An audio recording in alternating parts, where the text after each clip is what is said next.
Të nderuar etër, të dashur vëllezër dhe motra më Krishtin.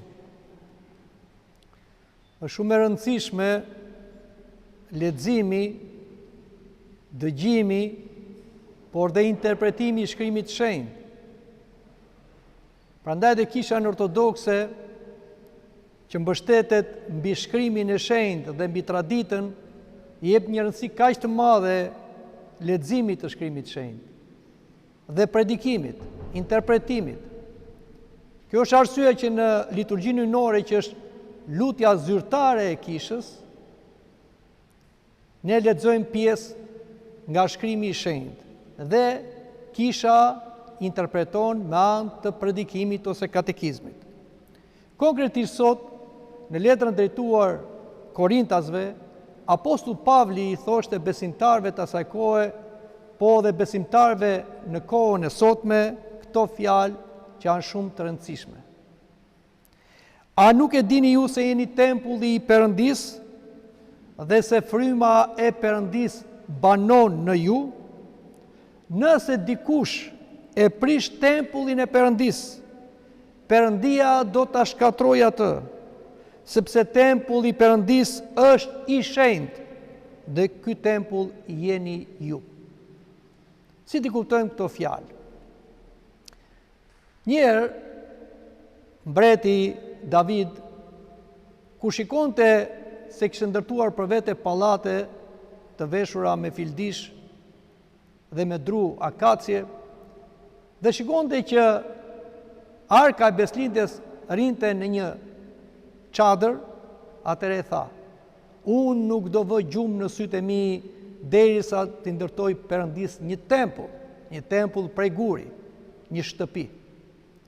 Perëndia me anë të profetit Natan i thot mbretit David: qielli është froni im, toka është vendi ku vendos këmbët. Shtëpi do më ndërtosh, unë do t'i ndërtoj ati një shtëpi. Pra, të dashur të krishterë, Perëndia nuk është i pastrej që ne ndërtojmë kisha dhe tempuj, siç është e kjo kishë. Këte kemi ndërtuar jo për Perëndinë, e kemi ndërtuar për vete, që të kemi një çati mbi kokë dhe të kemi një vend ku të mblidhemi për të kryer shërbesa fetare, për të marrë misteret e kishës. Dhe Zoti ulet në këtë vend me lutjet e klerikëve dhe popullit Perëndis dhe takohet me ne. Na fal, na bekon, na shenjtëron me misteret e kishës. Por Perëndia, të cilin nuk e nxë as qielli dhe tokën e ka vend ku vendos këmbët, Perëndia kërkon një shtëpi ku të qëndrojë, zemrën tonë. Zemra jonë është tempulli i Zotit. Zoti kërkon të banoj brenda nesh, jo jashtë nesh dhe rreth nesh, brenda nesh. Dhe si sigurohemi që ne jemi tempulli i Perëndis? Sigurohemi që jemi tempulli i Perëndis sepse ne kemi marrë shpirtin e Perëndis. Kur jemi pagëzuar, ne jemi falur nga mëkati së gjyqësor dhe mëkate personale, jemi pastruar, ndriçuar dhe shenjtëruar, jemi bërë një banesë e pastër. Por nuk mjafton vetëm kjo. Kemi marrë dhe një mister tjetër, me njëherë mbas pagëzimit, misterin e mirosjes. Dhe shpirti i shenjtë ka zbritur tek neve, qëndron brenda nesh. Dhe kjo tregon se ne jemi tempulli i Zotit, se shpirti i Zotit qëndron brenda nesh dhe thërret Aba o At. Por, shikoni se vërtet jemi tempulli i Zotit, jemi kisha e gjallë që lëvizim, por kjo ka një përgjegjësi shumë të madhe. Pra, ne nuk jemi vetvetja, ne jemi të Zotit, dhe jemi të shenjtë.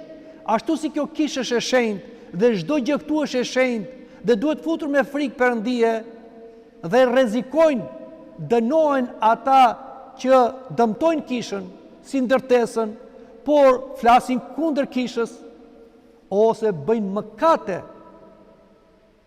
ndaj kishës, edhe neve, në qoftë se nuk bëjmë një jetë të shenjtë, e fyejmë Perëndin me mëkatet tona dhe aq më tepër përhapim herezira, doktrinat gabuara, atëre edhe neve dënohemi si prishës të tempullit Perëndis, që është edhe ndërtesa, po që jemi edhe neve. Por, si të kuptojmë këto? E para të prishësh tempullin e Perëndis, jo thjesht ndërtesën, por të prishësh doktrinën, të mësosh mësimet gabuara. Fatkeqësisht sot në botë edhe në vendin tonë qarkullojnë shumë herezira, shumë mësimet gabuara që nuk janë ortodokse.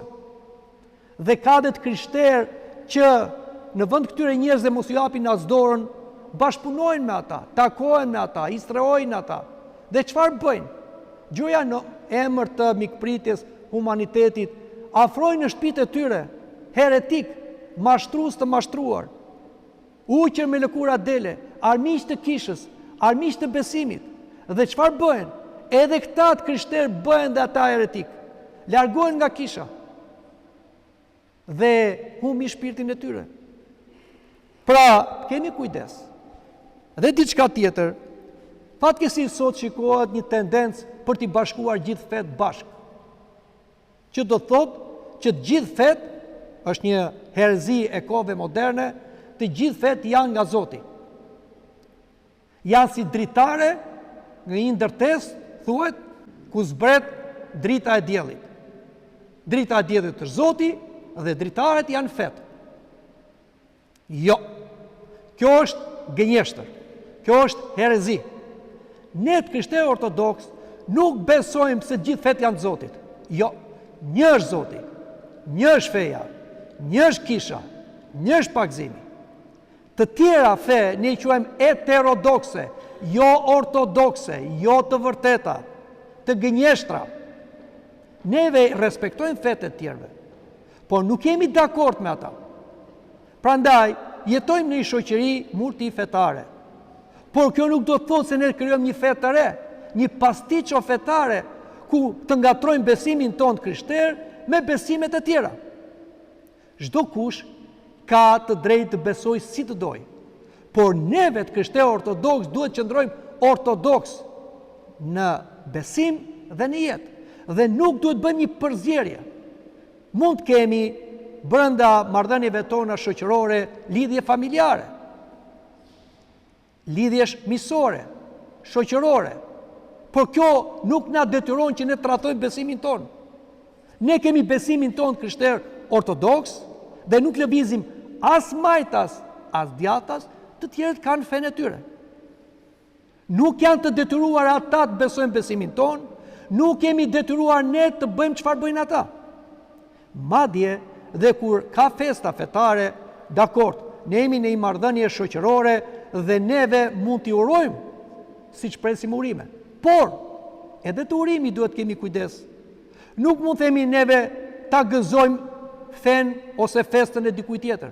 Sepse kur ne themi ta gëzojmë, atëherë ne bëhemi pjesëtar të besimit, të festë që në shumicën e rasteve është kundër besimit tonë.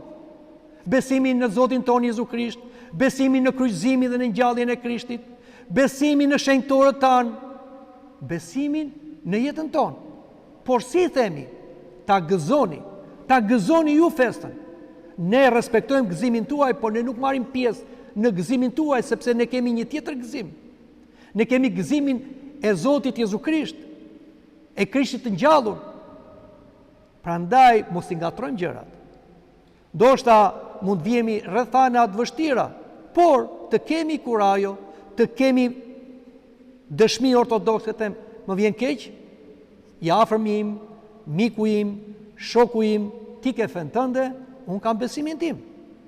Unë qëndroj besnik besimin tim dhe nuk e tradhtoj duke u bashkuar me fen tënde. Unë të respektoj fen tënde, por nuk marr pjesë në praktikat tuaja, në fen tënde ose në çdo arktimin tuaj dhe gëzimin tuaj. Thjesht ju uroj ta gëzoni. I themi këto për të marrë pozicionin e duhur, pozicionin ortodoks. Kjo nuk do të thotë se ne i fyem tjerët, përkundrazi, i respektojmë, por nuk e tradhtojmë besimin tonë. Prandaj mos t'i ngatrojmë gjërat. Ne ndjekim praktikat tona të krishterë ortodoks. Ne nuk mbajmë edhe kreshëm dhe agjerim. Si ka kuptim kjo? Ne nuk festojmë edhe Pashkën, festojmë dhe një fest tjetër, të një feje tjetër. S'ka kuptim kjo. Festojmë Krishtin e gjallur dhe festojmë pastaj një fe tjetër që nuk pranon që Krishti kryqëzua dhe u ngjall. Jo. Atëherë i bie që ne nuk jemi të krishterë ortodoks.